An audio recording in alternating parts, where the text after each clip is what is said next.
Right lover at the wrong time. Correct! Talagang habang naghuhugas ng pinggan ni Tato.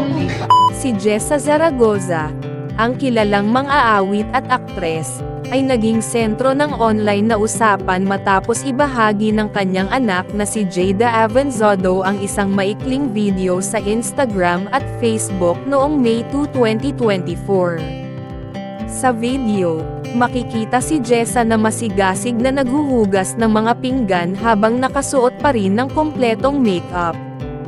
Ginaya ni Jada ang kanyang ina sa isang "Finish the Lyrics" na laro, na pinaawit si Jessa habang ginagawa ang gawaing bahay. Sa kabila ng nakakatuwang video, may ilang netizens ang nagpahayag ng kanilang tanong sa Facebook tungkol sa pagsusuot ni Jessa ng makeup habang nagtatrabaho sa bahay. Bilang tugon, nag-post si Jessa ng mga screenshot ng mga ito, kasama ang isang tuwid na paliwanag. Sa mga nagtatanong kung bakit ako nakasuot ng kumpletong makeup habang naghuhugas ng pinggan, eto na ang sagot.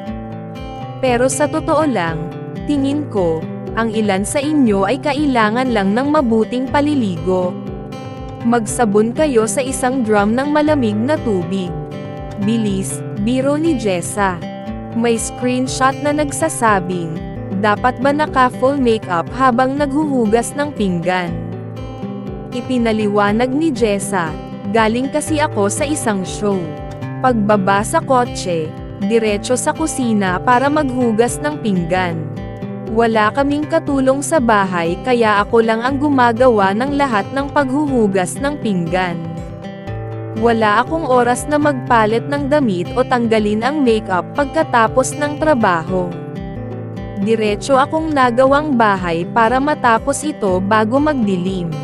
Sapat na ba ang paliwanag na ito para sa inyo? Pasensya na kung hindi. Dagdag pa niya, at sa inyo, tigilan nyo na ang inggitan. Baka kailangan nyo lang magpaligo dahil sa init ng panahon. Seryoso, naka-full makeup ako dahil galing ako sa trabaho. Isang show. Ako si Jessa, isang mang-aawit. Galing sa event, kaya nag-ayos ako. Wala akong oras na magpalit ng damit. Pagbaba sa kotse, diretso sa kusina. Wala kaming katulong sa bahay. Ako ang gumagawa ng lahat. Lalo na sa paghuhugas ng pinggan. Ako lang. Kaya't nagpasya akong tapusin agad ang gawaing bahay bago ako umakyat sa kwarto upang maglinis, tanggalin ang makeup, dahil galing nga ako sa trabaho sa labas. Pasensya na, ha? Sapat na ba sa inyo ang paliwanag ko? Okay na ba tayo ngayon? Talagang pasensya na. Hindi ito scripted. Biglaan lang ni Jada akong kinunan ng video. Noong May 4, nag-post muli si Jessa ng mga screenshot kasama ang simpleng caption, "Eto na ang pinakabagong balita, mga kaibigan. Ang dami nilang oras." Sa halip na maghanap ng trabaho. Isang komento ng netizen ang nakapansin, o baka hindi rin siya nakilala bilang isang artista. Isang random reels vid post na natagpuan niya na hindi niya alam kung sino si Jessa, kaya yung tanong tungkol sa bakit siya naka-makeup. May ilan pa rin na hindi nakakakilala sa mga artista o hindi interesado sa showbiz, kaya hindi nila alam kung sino ang mga artistang mang-aawit. Sa panahon ngayon, hindi mo masasabi kung tama o mali ang pagtatanong. Kakaiba para sa kanya na maghugas ng pinggan na naka-makeup. Kaya mayroong kuryosidad. May kaibahan sa pagtatanong at pakikialam. Baka gayahin din niya si Jessa pagkatapos niyang marinig ang paliwanag nito.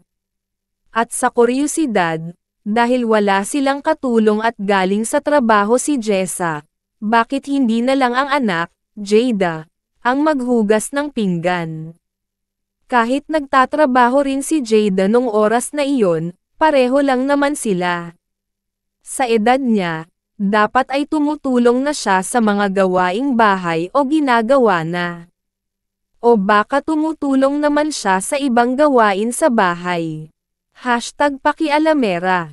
Sinagot ni Jessa, sa edad ko, alam ko ang kaibahan ng maayos na pagtatanong at pang-aasar.